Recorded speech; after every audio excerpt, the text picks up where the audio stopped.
गीतकार भैया रोहित जी शर्मा को मंच पर आमंत्रित करता हूं। जोरदार तालियों से इस शानदार गीतकार का स्वागत करें, वंदन करें, अभिनंदन करें भैया रोहित जी शर्मा। माँ सरस्वती के चरणों में प्रणाम निवेदित करता हूँ। सभी मंचासीन कवियों को प्रणाम करता हूँ और आपसे निवेदन करता हूँ एक बार जोरदार तालियों के साथ विवेक जी का उत्साहवर्धन करें। बहुत शानदार मंच संचालन कर रहे हैं और बहुत अच्छा चल रहा है कवि सम्मेलन। और एक बात से और मैं आश्वस्त हुआ हूँ कि जैसा इस संस्था का नाम है संस्कार, और वो सही दिशा में जा रही है और यहाँ के जो भी बच्चे पढ़ रहे होंगे वो निश्चिंत रहे कि उनका भविष्य उज्जवल है और वो सही हाथों में है। कोई भी हमें माँ बाप का जो उनकी खूबियां हैं उनका पता नहीं चलता। क्यों? क्योंकि वो एक घने पेड़ के जैसे होते हैं। जब तक हम उनकी छाया में होते हैं तब तक हमें कुछ भी पता नहीं चलता, हम निश्चिंत रहते हैं। जिस दिन वो पेड़ हमारे सर से हटता है तब हमको जमाने की धूप, दुख, तकलीफें समझ में आती हैं। मैं 4 पंक्तियों के साथ अपनी काव्य यात्रा का शुरुआत करता हूं कि घने पेड़ की घनी छांव में, घने पेड़ की घनी छांव में जब थक हार कर आओगे, घने पेड़ की घनी छांव में जब थक हार कर आओगे, ठंडा एक हवा का झोंका, ठंडा एक हवा का झोंका सुकून के जैसा पाओगे। ठंडा एक हवा का झोंका सुकून के जैसा पाओगे। वही पेड़ की छांव पिता है, वही पेड़ की छांव पिता है, ठंडी हवा का झोंका माँ। वही पेड़ की छांव पिता है और ठंडी हवा का झोंका माँ। जब तक उनका आशीष रहेगा तुम आगे बढ़ते जाओगे, तुम आगे बढ़ते जाओगे।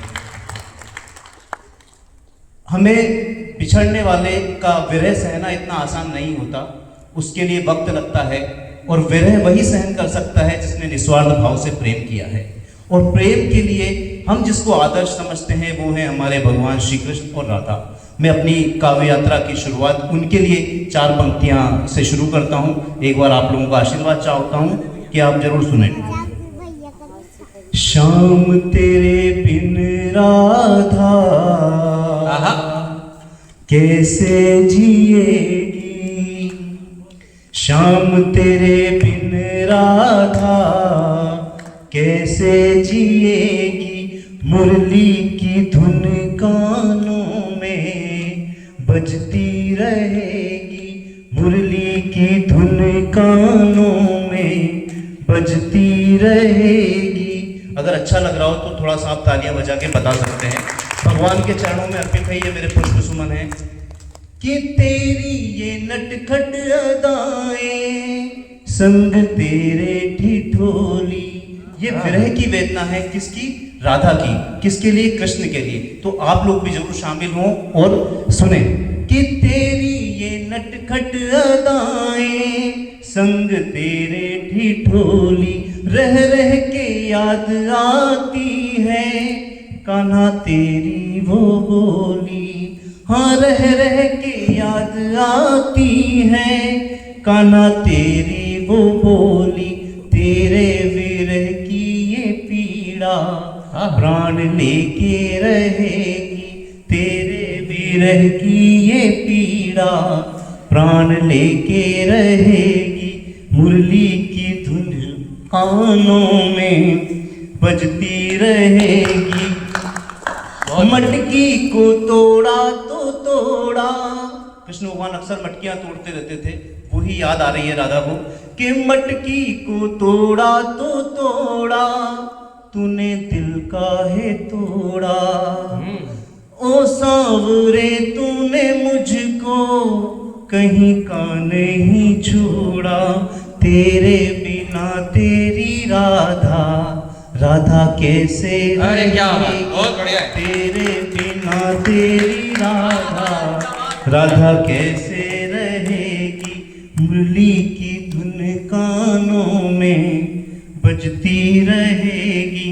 अब भगवान श्री कृष्ण किस तरह से आश्वस्त करते हैं अगली 4 पंक्तियों में, आप सुनिए कि मैं तेरा सब कुछ, तू मेरी राधा, तू दूर कहाँ मैं तो तुझ में हूँ आधा, हाँ मैं तेरा सब कुछ तू मेरी राधा, दूर कहाँ मैं तो तुझ में हूँ आधा, जब तक रहेगी ये दुनिया नाम तेरा जपेगी, जब तक रहेगी ये दुनिया नाम तेरा जपेगी, मुरली के जब भी बजेगी राधा राधा कहेगी, शाम तेरे बिन राधा कैसे जिएगी।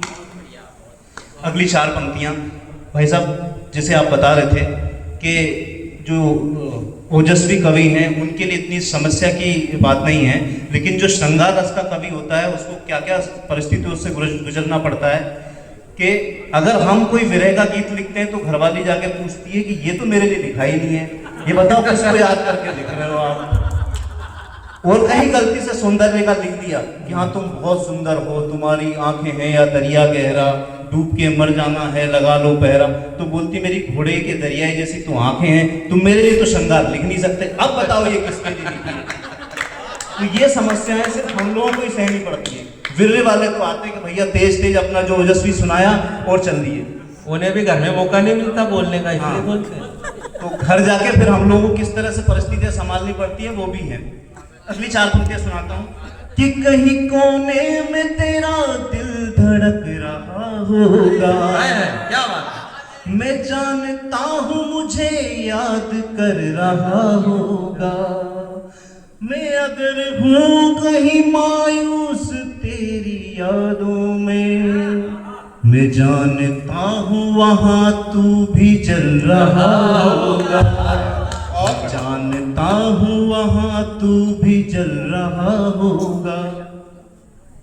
ऐसे ही एक दिन खुश करने के लिए मैंने श्रीमती जी के लिए कविता लिखी, आपका आशीर्वाद चाहता हूँ।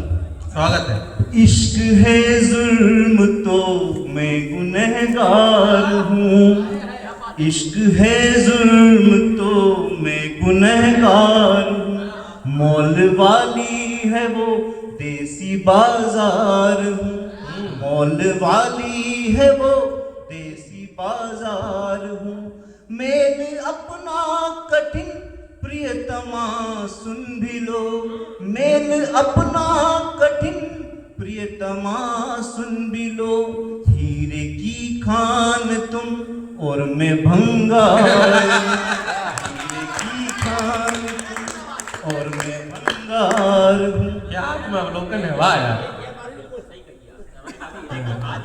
तो दीवतर को अपना याद आ गया है। धन्यवाद भाई साहब आपका। थोड़ा सा मैं आपको वापस उदासी की तरफ लेके चलता हूँ कि जिनकी स्मृति में ये है आयोजन, तो किसी का जाना किस तरह से तकलीफ देके जाता है, ये कुछ पंक्तियां मैं आपको समर्पित करता हूँ। बहुत याद आते हो तुम, बहुत याद आते हो तुम, भुलाना जो चाहूं भुला भी न पाऊं, ये किस्से अधूरे मैं किसको सुनाऊं कि कितना सताते हो तुम, बहुत याद आते हो तुम। आपके शायद जवानी के दिन याद आ जाएं तो सुनिएगा। रखे हैं सजाकर खत मैंने तेरे कि खुशबू समाई है सांसों में मेरे, रखे हैं सजाकर खत मैंने तेरे कि खुशबू समाई है सांसों में मेरे, बताना जो चाहूं बता भी न पाऊं, बताना जो चाहूं बता भी न पाऊं, छुपाना जो चाहूं तो कैसे छुपाऊं, इतना क्यों भाते हो तुम, बहुत याद आते हो तुम, जिधर भी मैं देखूं नजर तू ही आए। अगर आपका सच्चा प्रेम है तो ये आपके साथ जरूर हुआ होगा कि जिधर भी मैं देखूं नजर तू ही आए, दिल में जिगर में एक तू ही समाए। जेहन से चेहरा ये हटता नहीं है, मोहब्बत में अब क्या गलत क्या सही है। मेरी धड़कन चलाते हो तुम, बहुत याद आते हो, बहुत याद आते हो तुम। आखिरी की 4 पंक्तियां। कहीं दूर मुझसे अब तुम न जाना, मेरे दिल के मंदिर में तेरा ठिकाना। कहीं दूर मुझसे अब तुम न जाना, मेरे दिल के मंदिर में तेरा ठिकाना। चाहत है इतनी कभी प्यार करना, कहीं दिल के कोने में मुझको बिठाना। मेरी धड़कन चलाते हो तुम, बहुत याद आते हो तुम, हो क्या बात है। याद आते। बहुत सुंदर, बहुत सुंदर। यहाँ पर उपस्थित सभी बुजुर्गों को आपने जवानी याद दिला दी। धन्यवाद। माँ बहनें भी बैठी हुई हैं, तो कुछ पंक्तियाँ मैं आपके लिए सुनाता हूँ और फिर मैं अपना स्थान ग्रहण करूँगा। कि ये जो पंक्तियाँ हैं ये मैंने अपनी पुत्री के संदर्भ में लिखी थी, और शायद सभी माँ बेटी बहनें इससे अगर रिलेटेड हों तो आपका उत्साहवर्धन चाहिए। उड़ी चिड़ैया उठा तेरा तिनका, बना ले कहीं और तू घोंसला। जब पुत्री शादी की स्थिति में आती है तब पिता के क्या जज्बात होते हैं वो आप सबको सुनाता हूँ। हवाओं से ऊंचा तू रखना हमेशा, मेरी चिड़ैया तेरा हौसला। ओरी चिड़ैया उठा तेरा तिनका, बना ले कहीं और तू घोंसला। जो भी तिनके उठाना वो दिल से उठाना, मोहब्बत से अपनी दुनिया सजाना। चहकता रहे वो तेरा घोंसला, ओरी चिड़ैया उठा तेरा तिनका, बना ले कहीं और तू घोंसला। बहुत सुंदर। ये पंक्तियां बच्चियों के उत्साहवर्धन के लिए हैं कि कभी भी कष्ट हो, तकलीफ हो तो अपने को सहन नहीं करना है, उस चीज का विद्रोह करना है। कभी दुख के बादल जो सर पे मंडराए, निराशा कभी जो तुझे घेर जाए। कभी दुख के जो बादल सर पे मंडराए, निराशा कभी जो तुझे घेर जाए। तू डट कर के लड़ना, हवाओं से रखना तेरा हौसला। ओरी चिड़ैया उठा तेरा तिनका, बना ले कहीं और तू घोंसला। एक बाप हमेशा नहीं होता, लेकिन उसकी हिम्मत दी हुई संस्कार बच्ची के साथ हमेशा रहते हैं। रहूं ना रहूं कल मगर याद रखना, अच्छा बुरा जो हो पहले परखना। बचे तो बचाना नहीं लौट आना, बचे तो बचाना नहीं लौट आना। खुला है हमेशा बाबा का हौसला। बहुत शानदार संदेश है रोहित भैया, बहुत शानदार। उठा तेरा तिनका, बना ले